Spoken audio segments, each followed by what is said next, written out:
આજની વાર્તા મૃદંગ અને મેણાનું હૃદયસ્પર્શી સત્ય.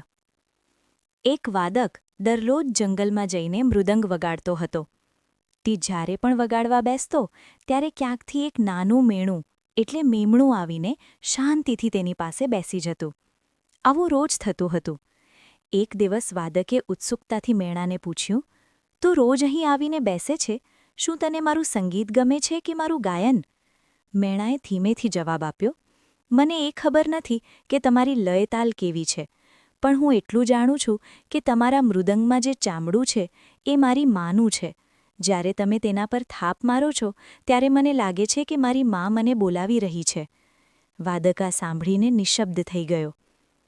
મિત્રો, આ વાર્તામાંથી એ બોધ મળ્યો કે દરેક વસ્તુ પાછળ કોઈની લાગણી અને વાર્તા છુપાયેલી હોય છે. આપણો આનંદ ક્યારેક બીજાના દુઃખ પર આધારિત હોઈ શકે છે. તેથી સંવેદનશીલ બનવું જરૂરી છે. કરુણા અને સહાનુભૂતિ માનવ જીવનનું સૌથી મોટું ગુણ છે. જો તમને આ વાર્તા ગમે તો વિડીયોને લાઇક કરો, કોમેન્ટ કરો અને ચેનલને સબસ્ક્રાઇબ કરવાનું ભૂલશો નહીં.